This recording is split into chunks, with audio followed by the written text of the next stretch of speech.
Hello, listener, and welcome to the Animation Industry Podcast. I'm your host, Terry Eibel, and I've run out of fun facts to say about myself. This chat is with co-founder and creative director at 6 Point Harness Studios, Greg Franklin. And in fact, 6 Point is coming up on its 20th anniversary, so happy anniversary to them. Now, through the years, Greg has worked on a ton of projects, including the Oscar-winning short film Hair Love, Guava Island, and Cosmos with Neil Degrasse Tyson. And most recently, and what we'll be chatting about, is how he came to direct the animation for Tig Notaro's latest stand-up comedy set called Drawn, which you can find on HBO.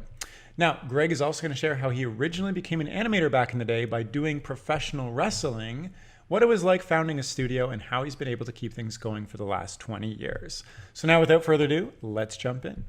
Hey, Greg. Hi. How are you? I'm good. Thanks for having me on. Yeah, I'm super pumped to chat about everything you've been working on. We were just chatting about Frankenhooker, which is Frankenhooker, a poster on behind you. Can you give me like a 5-second, 2-sentence overview of what the movie's about and why I should watch it? Well, Frankenhooker, it's directed by Frank Henenlotter, who also directed the genius Basket Case and Brain Damage. Low budget horror comedy. Frankenhooker is about a scientist whose bride dies on the wedding day in a tragic lawnmower accident. And so he puts her back together with the help and spare parts of hookers around the city of New York, and puts her back together. And of course, things don't quite go as planned. But as I mentioned before, Bill Murray said, if you only see one movie this year, it should be Frankenhooker, which is right on the poster. I think I'm just going to go watch that right after this. I love that premise. What the heck? Fantastic. Okay, now serious chat. Animation. Let's get serious now. Yeah, well, you just finished up work on Tig Notaro's, yes, the whole hours and hours of stand-up comedy that you've completely animated. And like, I've seen a bunch of stuff from it, and you kind of did like a hodgepodge of like experimental animation, and like, it just looks like a super fun time. I don't know. Can you tell me a little bit about the project? And then I have a million questions about how it came to be. Absolutely. Well, so yeah, I mean, it is the first of its kind animated hour-long special. There have been, as you've surely seen in the past, like little snippets of animated stand-up. A lot of them are kind of fan-made. They're as a great bit, and an animator will kind of illustrate it and put their own jokes in. This is the first kind of, it's the same idea but brought to an absurdly long length, a full hour-long animated special, which has never been done before. And I am incredibly proud to have been a part of it, because I made a lot of those little snippets in the past, and I think it's an incredibly fun thing to do as an animator, and they're fun to watch, and it's really fascinating to see the kind of interplay between stand-up comic and a cartoonist. It kind of is like my chocolate got in your peanut butter. No, my peanut butter got in your chocolate, kind of, make some two great tastes that go great together. Nice. And yeah, because like, you have the stand-up jokes, but then you've got a whole bunch of animation jokes in there. And so, okay, why is this the first, like, immediately it reminded me of like Midnight Gospel, where like animating podcasts, people talking, like, why is this suddenly a thing? Do you think it's taking off? Like, because what's stopping me from just playing this in the background and doing something and not watching it on animation? Like, why did HBO, or why did you pitch it as an animated thing? Well, I think that, Tig Notaro, I mean, obviously one of the top comedians right now, probably, in my opinion, is probably the funniest person alive. She wanted to do this, and she has all of her specials are innovative in some way. I don't know if you know too much about her story, but she's gone through a lot in her life, and she's manages to find ways to kind of reinvent her comedy constantly. And this is an idea that she wanted to do for a while, like a full animated special, and it just kind of came into fruition. And to kind of backtrack a little bit on your question, like why now? I mean, one kind of obvious reason, although, or I guess one obvious assumption might be that the pandemic is a way to do, I mean, animation, all productions everywhere kind of got derailed except for animation. Animation kind of kept going, and people were able to work at home, and at least in the 2D world, we're able to kind of work at home. And so this actually predates the pandemic, though, which is really interesting because she came to us. It was in October of 2019 when we first met with her about this, and she was aware of my my past animated clips, for stand up that I had done. I had done one with Kyle Kinane. I'd done with Wyatt Cenac. Jackie Cation was the one that she loved the most. And those are all up on YouTube if anybody wants to go spelunking into the depths of YouTube and find those. But she was aware, of who I was, and had actually contacted me a decade ago about doing one, which due to various reasons never, wasn't able to work out. But when we met with her, I was kind of wondering, like, is she going to remember me? Because now I have glasses and my beard is a lot longer and grayer and crazier. And I could tell she didn't really recognize me at first, but when I started talking about those things, she said, "Wait, what's your name again?" And I told her, and she had 5 people with her, and she was just like pounded the table. That's who I was talking to you guys about. So it's like, okay. Everybody on my side of the table just kind of shrank back, and she started saying, like, okay, so how would we do this bit? Blah blah blah. We just started working on it almost. You didn't even have to pitch it. Like there was no RFP. Well, I did make a big pitch because it didn't have a network, so I did create a at the time there was okay, so she literally came to you and said, look, I have this special that doesn't exist in anybody's hands right now. It's just film or audio or whatever. Can you animate it? And together you like came up with a package and proposed it to networks. That's exactly right. Wow, exactly that's right. Incredible. So I kind of put all my stuff in a like a little web page that had all my work on it and sent it along. And it's like, well, what are we going to do for this? So I kind of felt like it was mine to lose, and I just kind of jumped in and made the presentation of my life, basically, and went through all the bits. I had, kind of a very rough edit of the bits they wanted to do. And, her and Thomas Olit, who had kind of edited something together, there were 48 hours worth of tapes. These were tapes that were made at Largo, which is a big comedy theater down here. And so there was 48 hours worth, and Thomas is kind of a genius because he listened to everything, and he created this spreadsheet where all of the bits were kind of cataloged and ranked in terms of strength.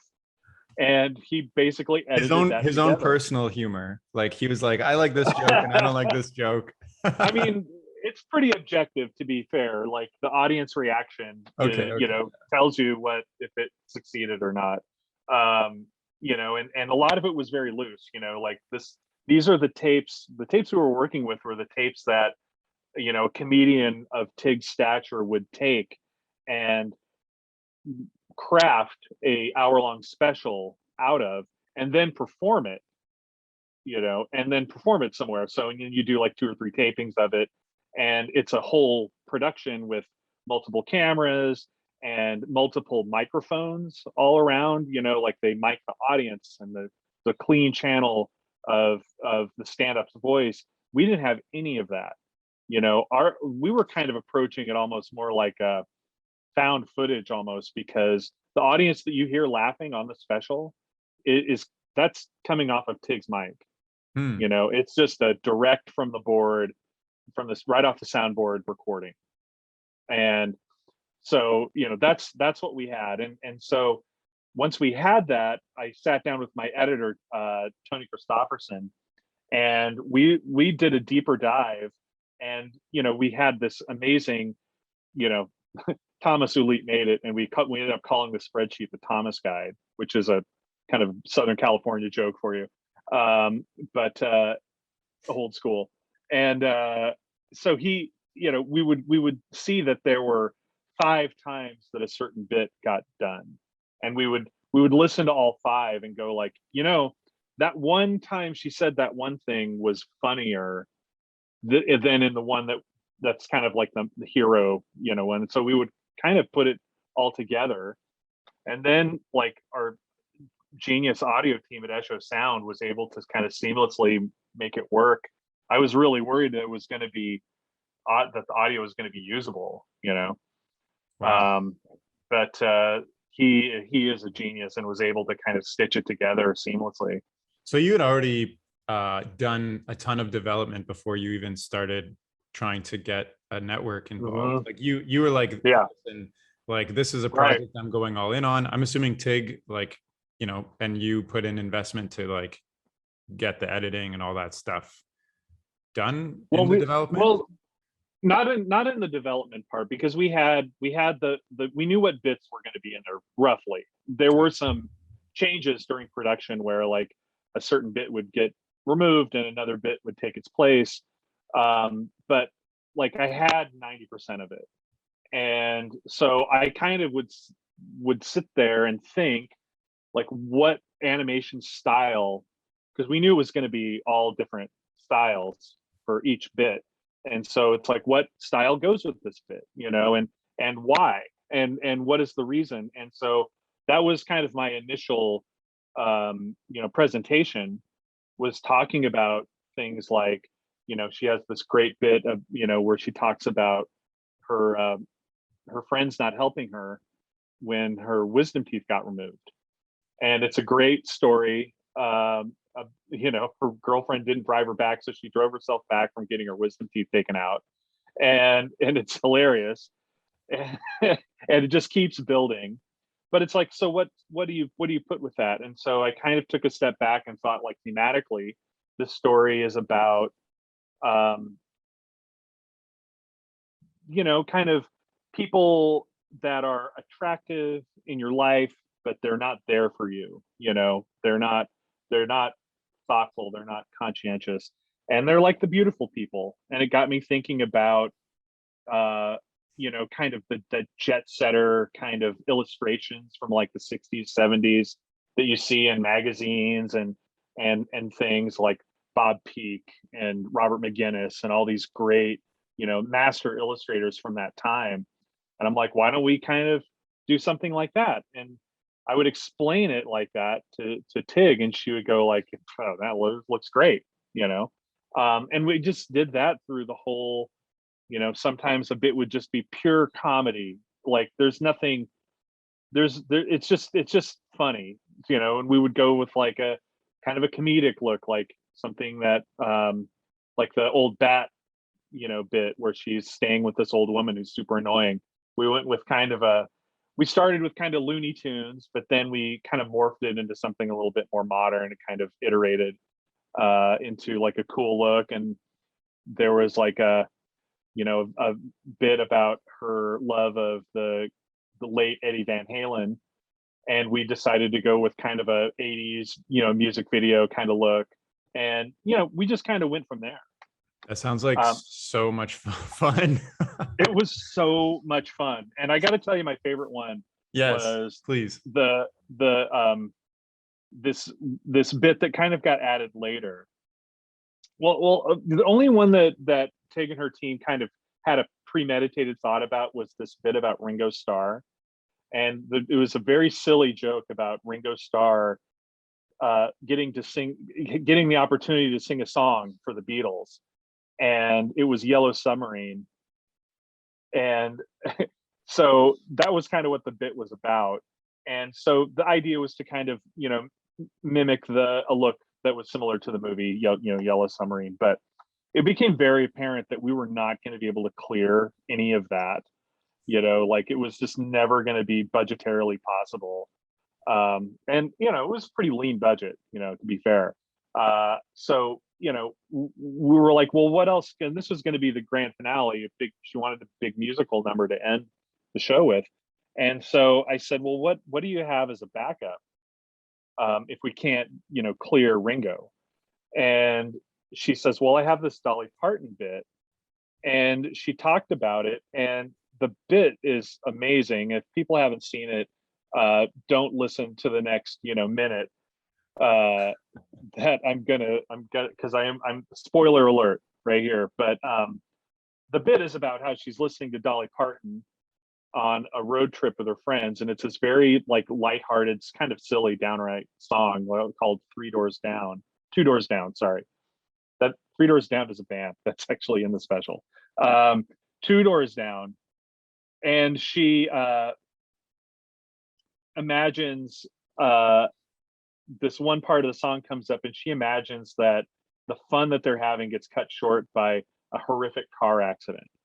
And I thought that was hilarious because it just veers into utterly over the top tragedy, right?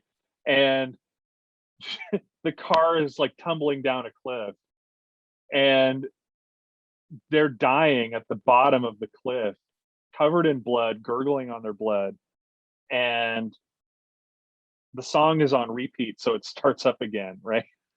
So the juxtaposition of this joyous Dolly Parton song and everybody dying really struck me. And so she just told us this bit, and I was like, oh my god, that is so good. And she said, like, right on the spot, like what kind of style would go with that? And I'm like, I don't know, like Pixar, maybe? Like, I don't know. Like Pixar is funny to me because they're definitely like cartoon characters, but they have like this human skin and like pores and real skin. Like it's kind of creepy, is like real skin involved, like sort of implies that they have like blood and organs and stuff that you don't think about in a normal cartoon. Yeah. And I just said, like, I just wonder what it would look like if Coco bled to death. What does that look like? And they all laughed, and then we went to go on to do our budget parody of Pixar, which we did the best we could. Like, hey, Pixar is a high standard, but I think we got up to Barbie movie level, so you still get a lot of great gory humor out of the grand finale of that. Amazing. I love that you're also just reliving all of this just now. It's very vivid. You mentioned budget a number of times. Are you talking about like once you had a broadcaster on board like HBO and you figured out a budget for this, or this is still ahead of time? I mean, budget was always that you asked earlier and I didn't answer it, why this hasn't existed. And I think that is the main reason why no one has done an hour-long stand-up special. It's just, animation's expensive, and everybody that is working on it has got to get paid, and there's a number of quite a number of hours that need to go into the creation of this. So that's the reason why this has never really been done before, ultimately. Yeah. But I think that, like, as I said before, this is an idea that Tig has had, and I think she's talked to other studios about it. And she asked them, like, okay, so how long would it take to do this? And they put on their feature film cap and say, like, oh, this is great, we could totally do this for 15 million, and it's just like, yo, no, we can't get that kind of money for this. So yeah, we did it for a literal fraction of that. Yeah. And had to do it smart, had to do it, quick and dirty. If you look at it, in a way, it's like producing, 14 or 15 animated shorts all at once. That's kind of how that's really what it is. So kind of going in that some of these bits are going to need to be a lot of high production value, over the top, overwhelmingly good, and that other ones you can get away with doing like simple black and white, limited background, type of things. That going in, but of course I had to like put everything into everything. So I'm happy to report we did not lose money, but it's and it was a success, but it was a lot of work and a lot of thinking that went into this. Well, congratulations. How big was the team Thank that you. ended up working on this? Huge. I mean, we did outsource a few of the bits to other studios, and we had the one thing that's kind of nice about the pandemic. The nice thing about the pandemic is it really erases a lot of the whole kind of local kind of prejudice that you might have. Like, oh, they got to be in town or can't work on this. Now it's no different for me to work with somebody in Spain or India or Nepal. We had a great group in Nepal that did work. Wow. And working with somebody that's in Silver Lake, like there's no difference practically, except for time zone stuff, which is, we had a great group in Mexico City. We had a group in Australia. Oh man. How do you find these guys? Like, you just call up, you go through the phone listing in Nepal? Like, they have to be in Nepal. No. Like, so you're like, okay, we need to outsource some of this animation because we don't have bandwidth or budget or something. We've been around for 20 years. We have a Rolodex, and so the answer is we've been around. we know people. Okay, so tell me then, how do you originally get a contact of somebody who has a studio in Nepal or Australia or Mexico? Like, you have a project. The Nepal studio, we knew them already, so we had worked with them on a previous. That's not an answer. I knew them already. I suppose so. Recommendations, even though a lot of these studios in town are technically our competitors, that doesn't mean that we don't like know each other and respect each other and trade, good tips, when we get one. And I believe that we had heard about the Nepal team from Chris Panosky, who runs Titmouse, and who like we go way back with, and that's a whole nother story. But there wouldn't be a 6-point harness if it wasn't for Titmouse. Like, they were performing at the same time as we were, and we ended up doing some work for them that they had outsourced to myself and Brendan before there was a 6-point, and we were able to use that money to kind of create our own studio. So, we're very close with them, and they had told us about this team in Nepal, and that's how. And so we worked with them. They do CG work, and so we had a project that had some space battles in it, and these ornate spaceships were flying around, and they did all those sequences, and they are brilliant. And yeah, so that's nice. That's the story with them. The Australian studio is run by Ivan Dixon, who's a complete genius. He used to run a studio called Rubber House, and then that transformed into Studio Show Off. And so I just DM'd him, just said, hey, would you like to do something on this? And he's like, absolutely. So yeah, nice. Wow. I have some more questions. You mentioned, Titmouse helped you get your start, and I definitely want to chat about how you started the studio, because you also said, you're almost 20 years anniversary. But I still have a couple questions just about the special. So, like, you know, Mhm. you have this package together, and Mhm. you've got like, okay, we've got an hour special. It's going to be animated. You have this pitch little thing together. Do you just start calling up all your contacts at all the networks and like, hey guys, we got I this new mean, pitch thing going on. You know, you're going to want it because like, you know, Tig basic is basically, yeah. a lot of that work was done with, as far as the contacting networks and stuff. Ellen DeGeneres' company, is a producer on this as well, so Hmm. they're attached, and their connections are better than ours when it comes to selling, selling stuff, shows like that. Her name carries a little more weight than ours, but so yeah, a lot of that stuff was kind of set up through, Ellen's Gotcha. company, and Tig Notaro's stuff, and we really just pitched a couple of places, and it was kind of funny because it was pre-pandemic. So when we pitched to HBO, we all had to, haul our asses down to Santa Monica, where the HBO offices are, and we went into a conference room, and there was nobody there, but the executives from New York were up on the screen. Oh my goodness. So you could have just stayed So, home before but anybody knew what nobody Zoom was.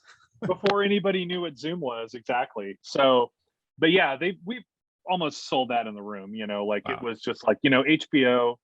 They got it. They're just like, we They're love they're this. they're the they're the best when it comes to comedy. Yeah. So, or when it comes to TV, practically in general, like their stuff is just top notch for And what was the forever. timeline like between 2019 to 2021? Is it just the 2 years in between with them saying yes to coming out? Well, so meet Tig in October 2019. We worked on the pitch. It was kind of part time. Working on the pitch until I think we pitched HBO in I'm going to say mid February, and they greenlit it. Just like a day or two before the pandemic Wow. lockdown, right? Okay. So, so that's March, whatever, 14th or something, and then there was like a few months of all the deals and all that stuff that takes forever. So the whole time I was just sitting at home listening to 48 hours worth of stand-up comedy and not working on the show Yeah. really, other than thinking about it. And we I think we started off in like, I want to say like July 2020. That's when we started to get going, and we slowly ramped up and worked our asses off, and we delivered it in July Yeah. Wow. 2021. So there's a So big gap between you initially getting this project and it actually you starting to work on it, a I few guess. months, a few Yeah. months. Yeah, So because they got to do all the deals and stuff. yeah, And, yeah, yeah.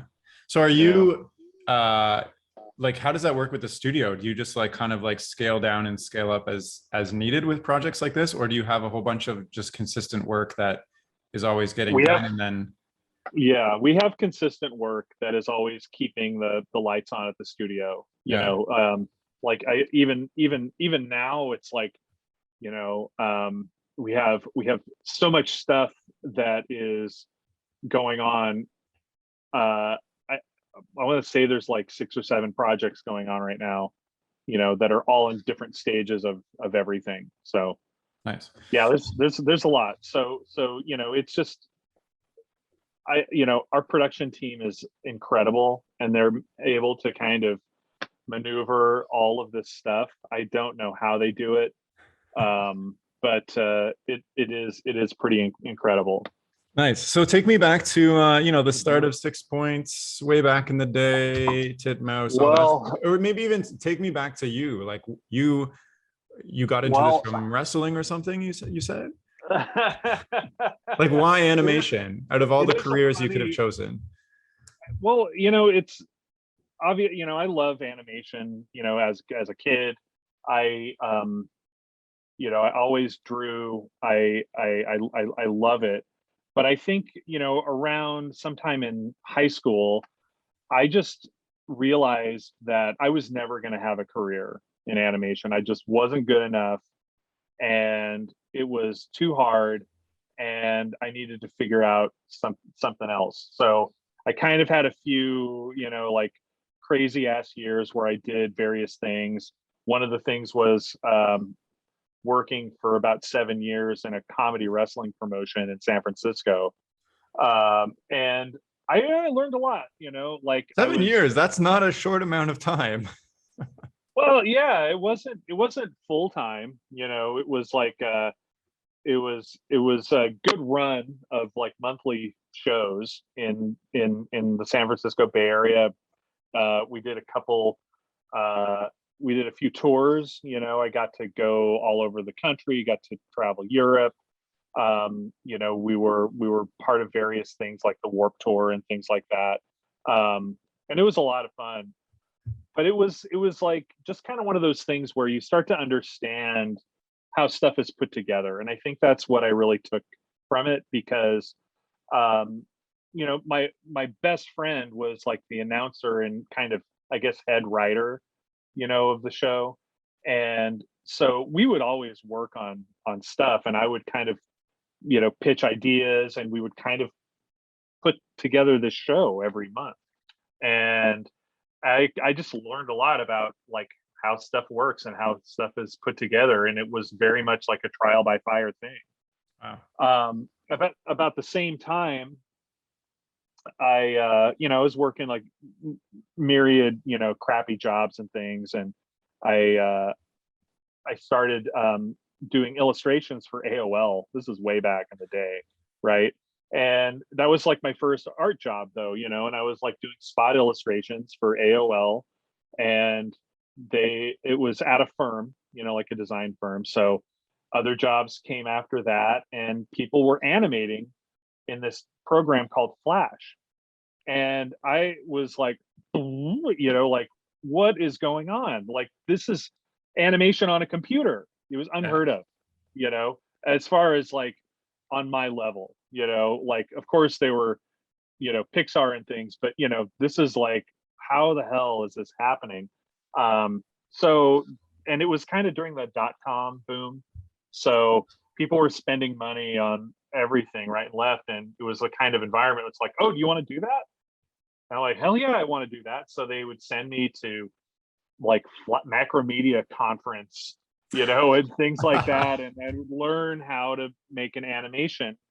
And my art director was like a traditional guy, and he had worked on the Hulk Hogan rock and wrestling show in the 80s, like Saturday morning cartoon, where it's like all this wrestling synergy.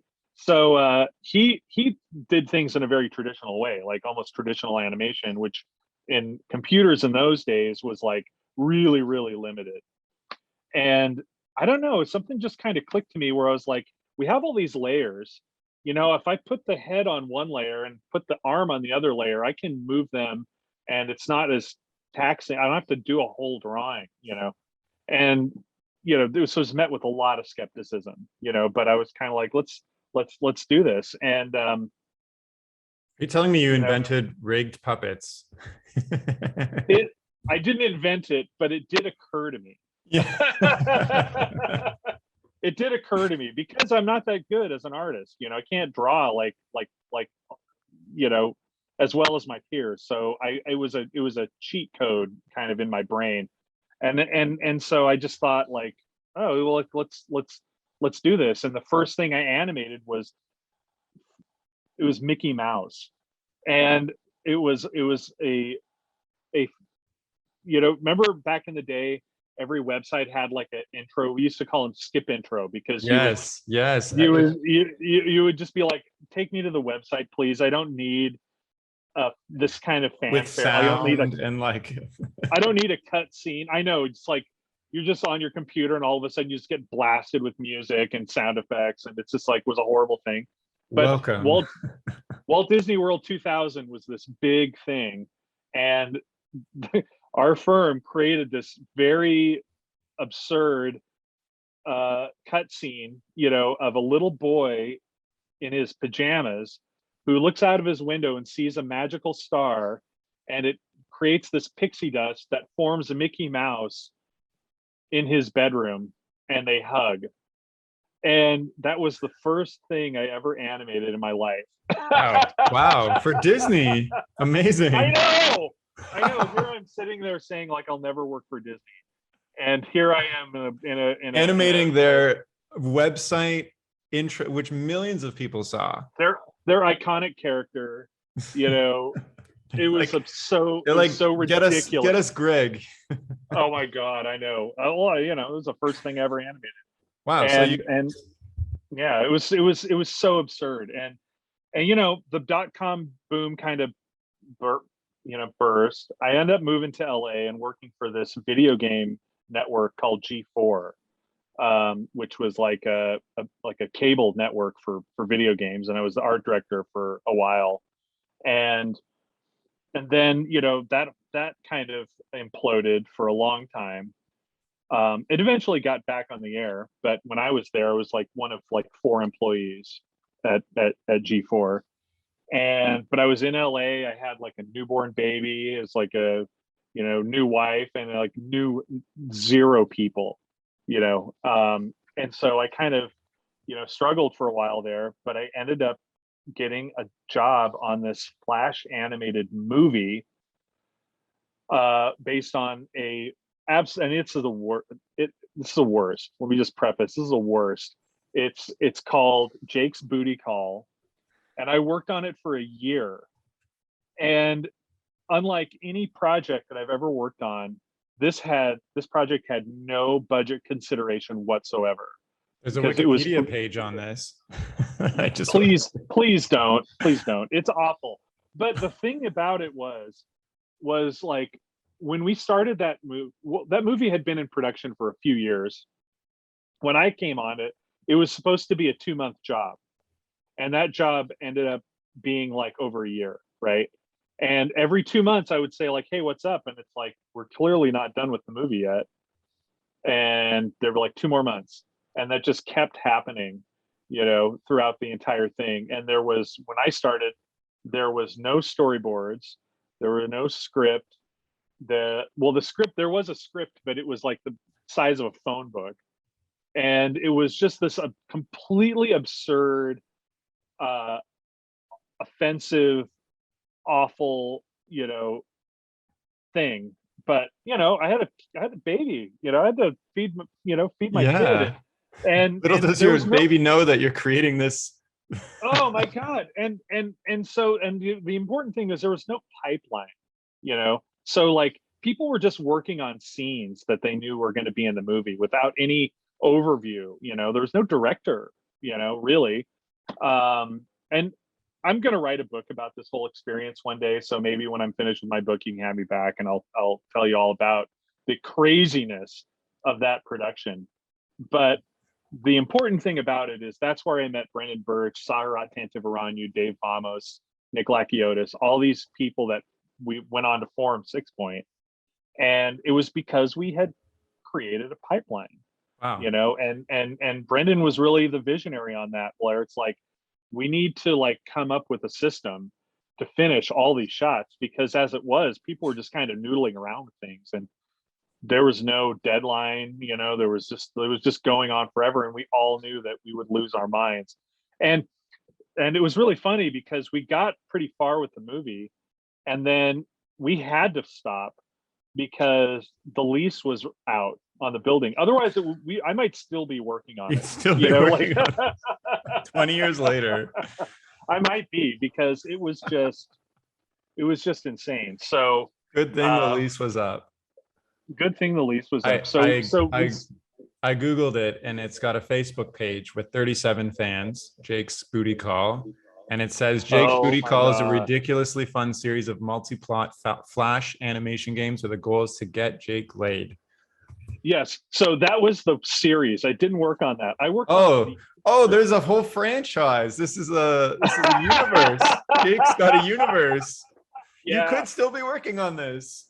I could still be working on it. But regardless of all of that, the important thing was we kind of had a system. And we were like, we've got something here where we can make animation for broadcast on our computers. Yeah.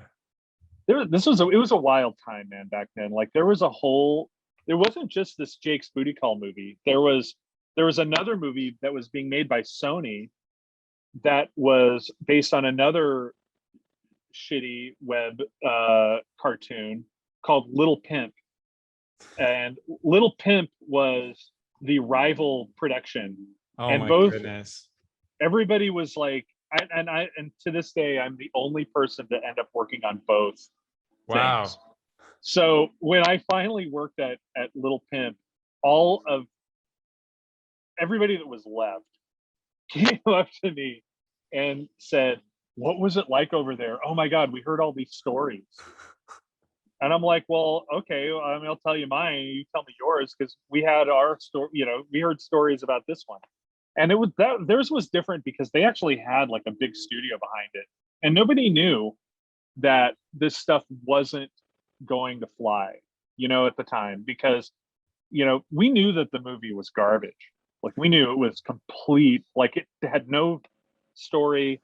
It was just one offensive thing after the next.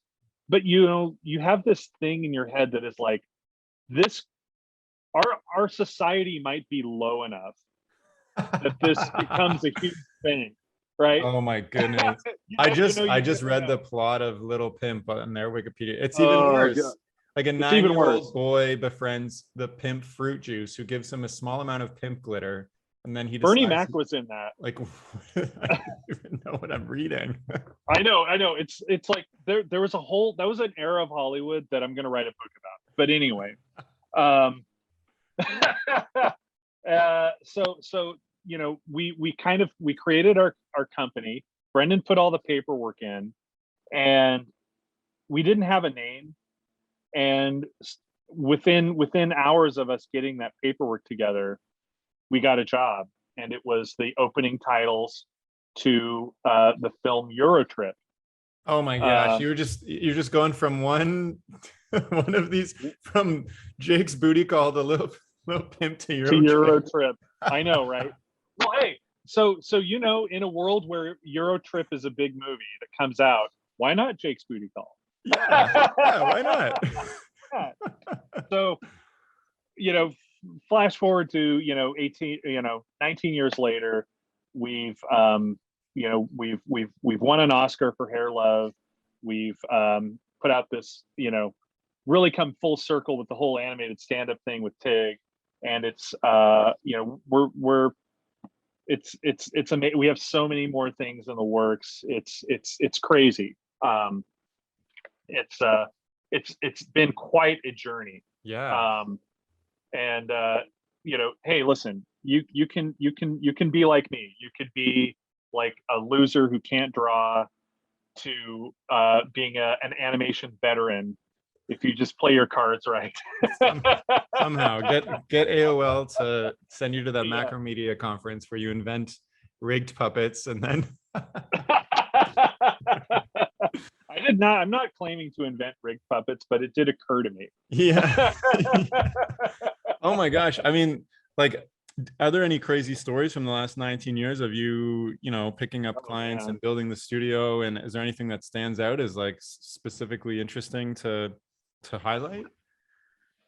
Or specific lessons you've learned? Like, I guess overall, I'm interested in what you like. You're one of the founding members of the studio that's been around for 20 years. Yeah. What is your ultimate goal that you're trying to go with? Is it just keep doing cool projects, keep doing animation? Or are you trying to build up something bigger for yourself, or smaller, or reach a state of this is my happy place? That's a great question. I think that we've come dangerously close to like what I would have considered a goal back in the day. And the thing is that nothing really changes. Like you just get new problems, right? Yeah. Like when you're starting off, you're just trying to get to a place where your shit is together, and you're got your head above water, and your bills are getting paid, and you're doing what you love. And that's really what the goal is. I am very proud to say that I have supported my family doing what it is that I love to do, which is just make stuff on the computer. Yeah. That's what I love to do. And it's that's the goal, like it was great, dude. When they said 6-point harness on the Academy Award stage, I mean, yeah, it did bring a tear to my eye. It absolutely. But it didn't like really change like my life. You know what I mean? Like it was still like, I've got deadlines, I've got this, I got that. And that's never, there's no place where you are satisfied. You know what I mean? Like that, if that happens, you might as well die. You've you know, died, like, yeah. I mean, like, I feel like humans are conditioned not to be satisfied. Did winning, when you heard your name getting called, did that make the things a little easier for the studio? Did more work come in? Did more attention come to you guys? Like, oh, for sure. Should I go out and try to win an Oscar for myself so I have a little easier afterwards? I mean, we worked a long time, and like we've had projects that were like, oh God, if we just get that, and then you don't get it, and it feels like the end of the world.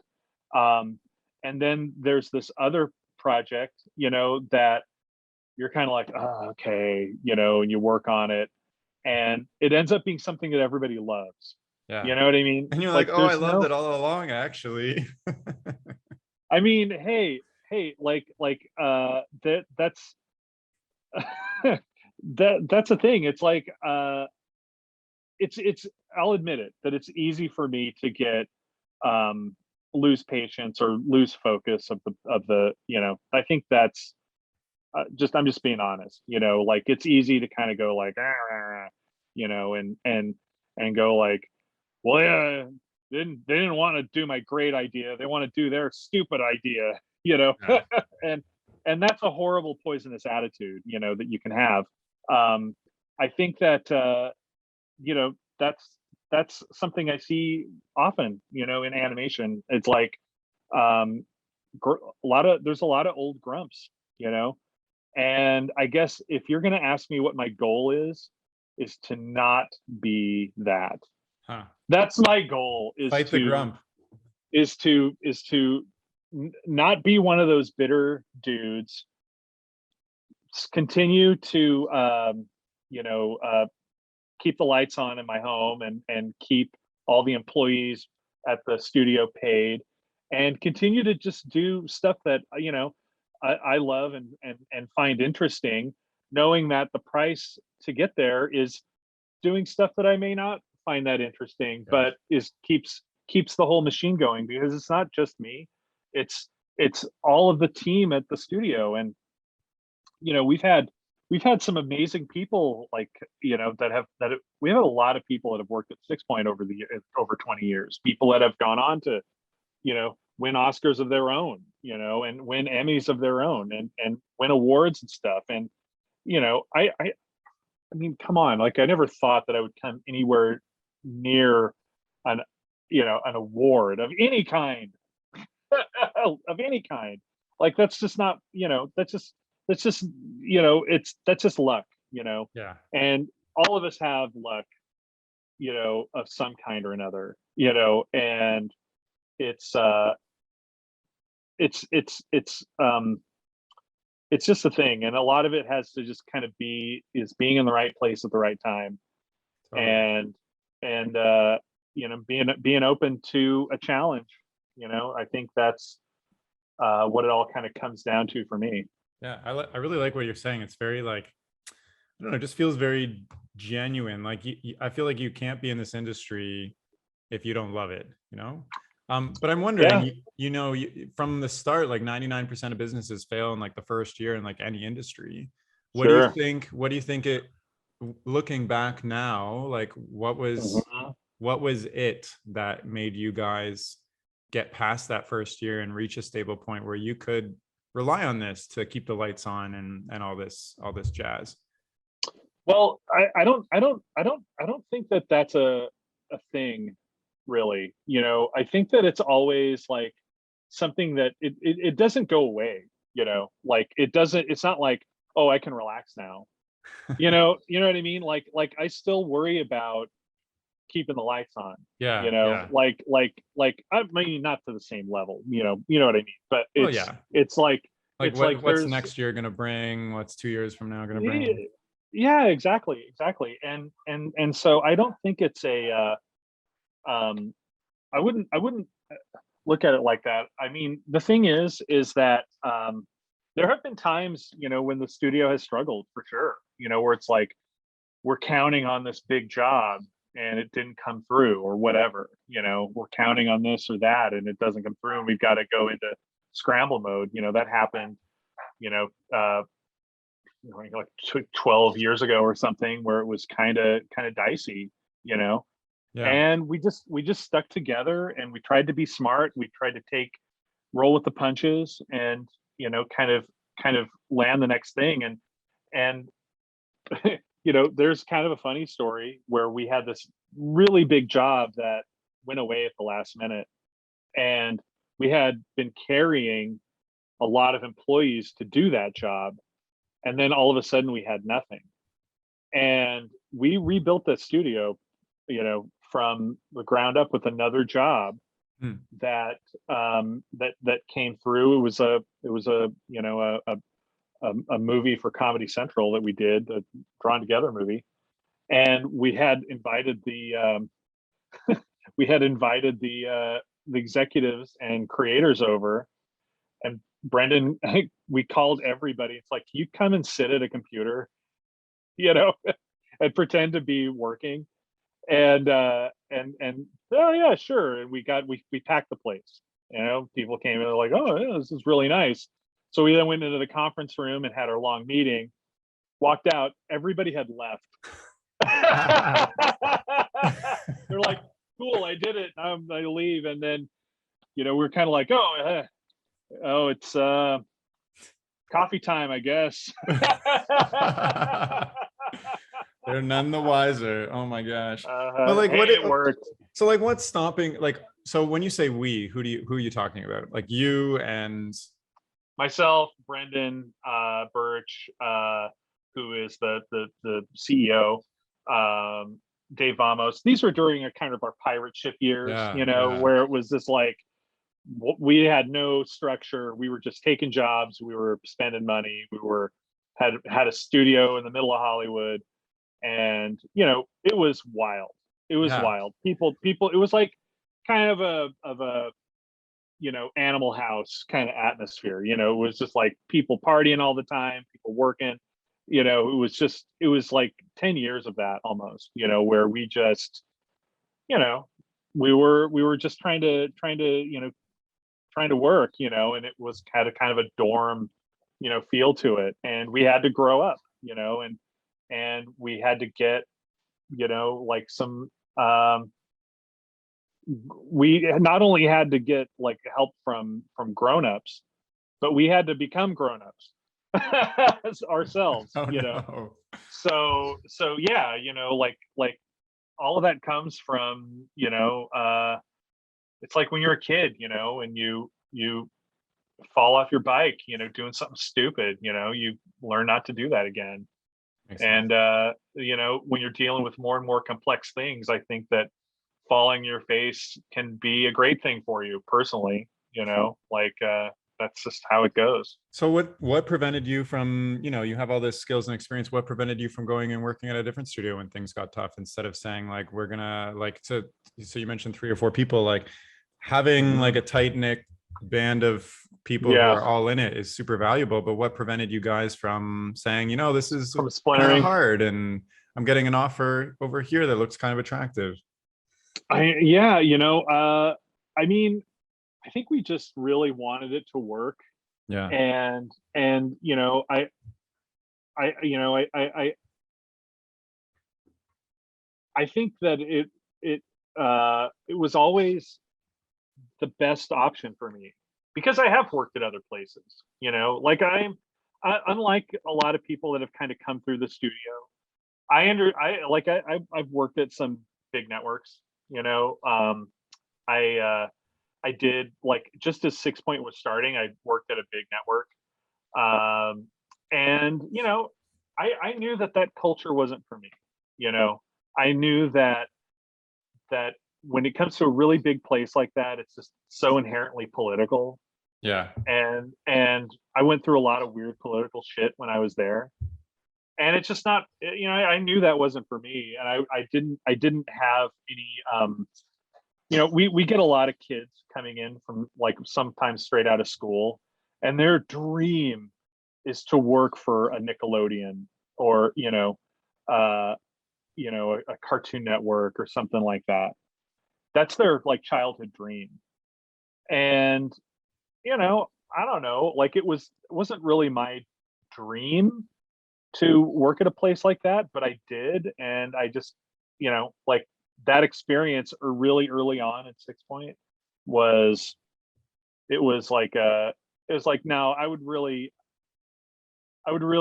like rather make this work with my best friends, Yeah. and as hard as it is, this is so much more rewarding than kind of being a cog in the machine, that, you know, which is kind of what happens to artists, like, and it's something that we have to fight against too sometimes. Like, we'll have, like, sometimes a producer will make a mistake and go look at artists like, that's a animator X. Animator X makes, 20 seconds of animation per week or whatever, and looks at it like a big grid without necessarily recognizing the person and treating the person like Yeah. and I've had to deal with that a couple times on projects over the years, not now, but, like, we had a very by the numbers producer that, and it wasn't, they were good, they're good at what they're doing, but there's the human element that, Right. as small as we are, it's easier to kind of deal with. I don't know why someone would want to work at Nickelodeon, to be honest. I don't know. Like, part of it was, like, we didn't have, benefits in the beginning, which we do now. I get that. Like, that's a big one. But, it was just, it's such a different culture, like, where I worked, I would hear artists say things like, man, oh, I got so much work to do. I have to do like 3 drawings this week, and it's like, what? Like, well, I've been, like, listening to you talk to the cubicle next to me for like 3 hours about nothing. Why don't you do your 3 drawings? Yeah. Maybe you were, because, like, I've talked to people who work at Pixar, Nickelodeon, whatever, and they absolutely love it. They're part of something bigger. They work on the things that they've Yeah. always dreamed of, etc. Do you think Yeah. that when you were working there, because, like, do you had like I don't maybe kind of a bias to hearing more of, like, this is cog stuff because that's how you felt, versus, like, if you were That was my kind of experience. that was your It was just experience. that was just my experience. Yeah. Was kind of being a cog. And I'm not saying that everybody at Nickelodeon or anything is like a cog. That's not what I'm saying. I'm just, that was my experience on the show that I was on. Totally. And it was kind of a weird experience where you didn't necessarily feel like you were being dealt with straightly. You know what I mean? Like, it felt like everything was, like, so couched in, like, spinning the truth in a way. It was just weird. So I had some So issues with that. So at Six Point, what is, like, the culture that because now you're more in control of your career path a bit more, and you have that like, say in how things go, and you feel like, What what is the helps? culture you're trying to create at Six Point? So the culture at Six Point that we try to create is, like, we have just a zillion different jobs all the time, and Yeah. each job is a different thing, and some of them are client jobs, some of them are our own development jobs, but no two things are the same. You know, no two things are ever the same. So when I look at the staff that we have, each one of these people are like an individual that has their own like passions, the things they want to do.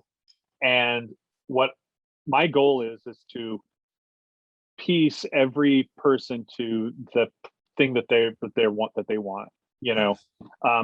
Sometimes we'll get, like jobs in there. It's like, we want to do some anime looking thing. Well, I got like 3 anime freaks over here, like they're gonna love this. I feel like you did that with Tig Notaro. Like the styles are Yeah. so, that was like one of the things I was wondering. That's awesome.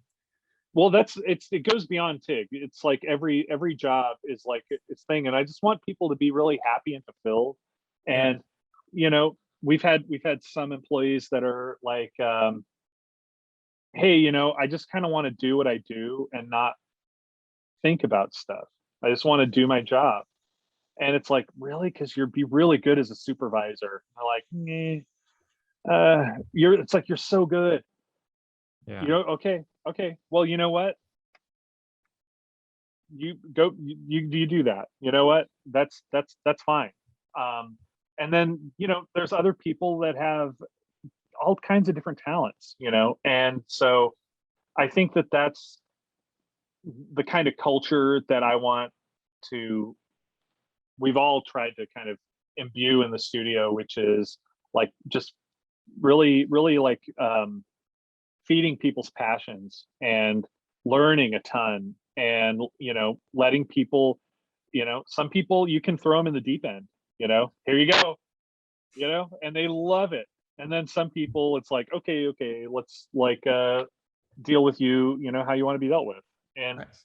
No, I love it's that. all good. It's all good, and it's hard to keep the culture going, while we're all on Zoom, it's like really tough, but we're trying, and we have our, our dailies, our weeklies, with everybody's got to stop what they're doing and check out what's going on in the studio, and our Slack channels are just bursting with, it's like, you need to get a new Slack plan. It says you've outgrown this.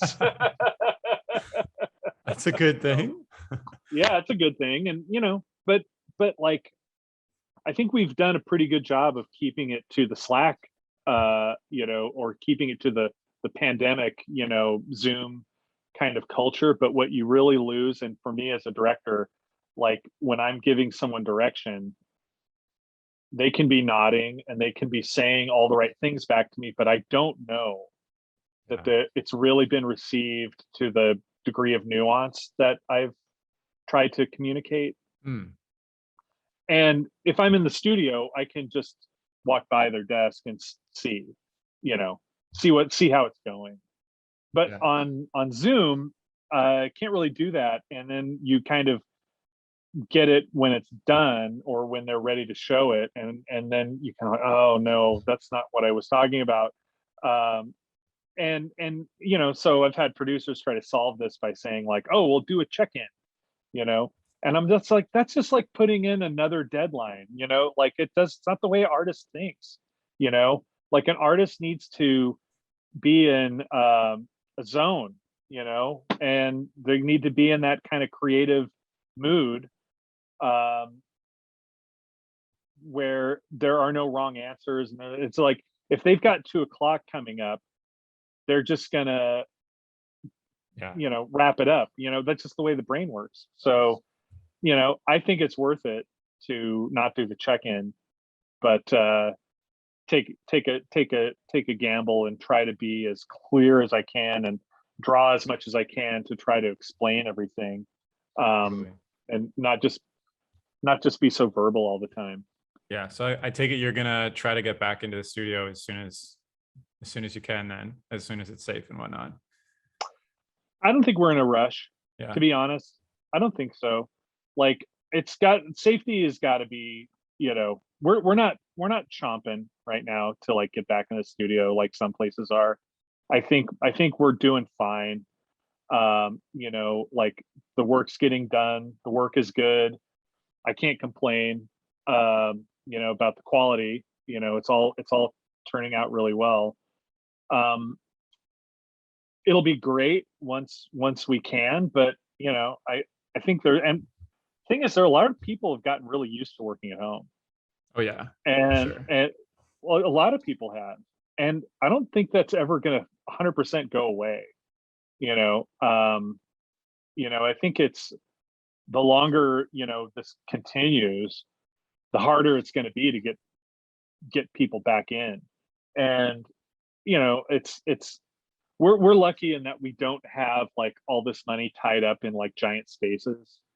Like we have a big office in Echo Park that's been empty, but we've been smart about how we're using it. And I don't think we're too worried about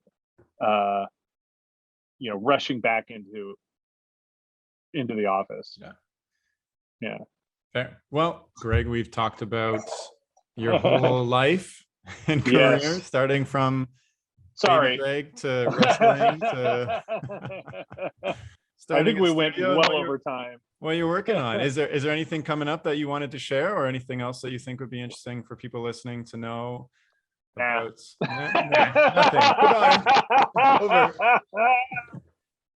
Oh man. No, I mean, we have a lot of stuff, great stuff that's coming up. I don't think there's anything that I can talk about right now. It's just not at that stage. So fair. Cool. Well, any last words of wisdom, things you wish you knew that have really drastically helped you in your career or anything like that? Oh my God. Oh no, this is starting another new podcast. Yes. Start a new podcast. Nothing succinct. I don't know. Okay. I think I've probably said it. I think I've probably said it in another way somewhere else. You dropped lots hour and a half. Yeah. well then let's wrap it up. Thank you so much for coming on the chat. Thanks for having me. Absolute pleasure. Fun. Yeah. It's a total blast. And if you're listening and you want to get in touch with Greg or find out about his projects or whatnot, you can follow him on Twitter at Greg_Franklin. Of course, you can check out Tig Notaro on HBO Max and check out 6pointharness.com to see all the projects they're working on. And that's all for now. Thank you so much for listening. Okay, bye.